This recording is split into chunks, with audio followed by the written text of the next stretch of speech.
I requested engagement authority while my team leader was ready on the M110 semi-automatic sniper system. The response, leadership did not have the engagement authority for us. Do not engage. I requested for the battalion commander, Lieutenant Colonel Brad Whited, to come to the tower to see what we did. While we waited for him, psychological operations individuals came to our tower immediately and confirmed the suspect met the suicide bomber description. He eventually arrived and we showed him our evidence, the photos we had of the two men. We reassured him of the ease of fire on the suicide bomber. Pointedly, we asked him for engagement authority and permission. We asked him if we could shoot. Our battalion commander said, and I quote, "I don't know," end quote. Myself and my team leader asked very harshly, "Well, who does? Because this is your responsibility, sir."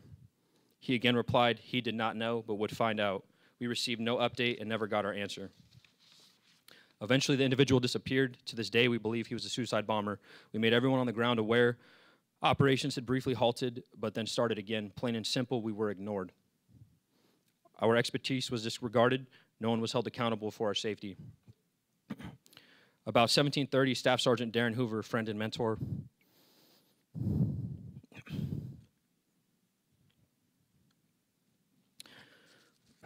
came to get me from the tower to go help find an Afghan interpreter in the crowd.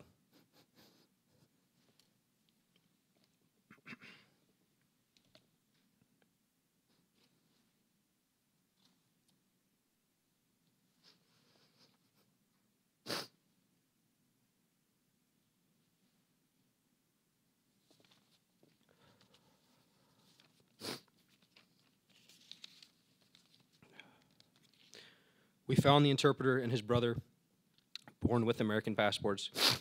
They told us of 5 family members still in the canal. I stayed there waiting for the family members standing against a 2-foot canal wall. 10 minutes passed. Then a flash and a massive wave of pressure. I'm thrown 12 feet onto the ground, but instantly knew what had happened. I opened my eyes to Marines dead or unconscious lying around me.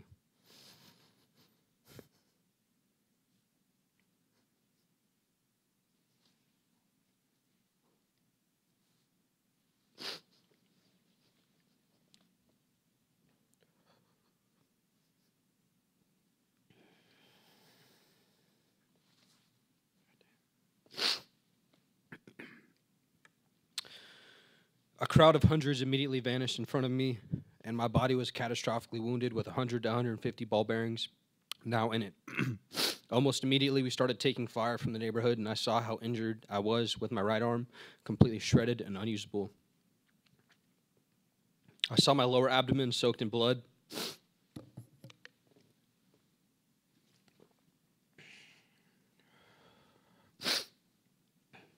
I crawled backwards roughly 7 feet because I thought I was still in harm's way. My body was overwhelmed from the trauma of the blast. My abdomen had been ripped open. Every inch of my exposed body, except for my face, took ball bearings and shrapnel. I tried to get up but could not. Laying there for a few minutes, I started to lose consciousness when I heard Chaz, my team leader, screaming my name as he ran to me. His voice calling to me kept me awake.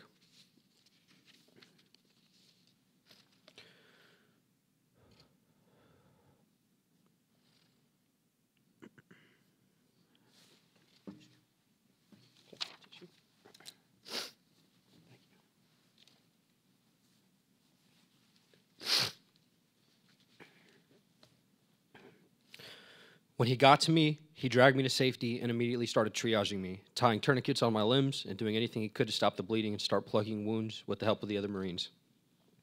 I was awake through most of it, screaming, moaning, and cursing. I ask you to please ask me about getting shot at the tower in Abbey Gate and how no one wanted my report post-blast. Even NCIS and the FBI failed to interview me. Ask me to elaborate on my ordeal post-blast, and ask me about this one little girl and her family that I reunited. Our military members and veterans deserve our best because that is what we give to America. The withdrawal was a catastrophe in my opinion, and there was an inexcusable lack of accountability and negligence. The 11 Marines, 1 sailor, and 1 soldier that were murdered that day have not been answered for. Thank you for giving me this opportunity to speak.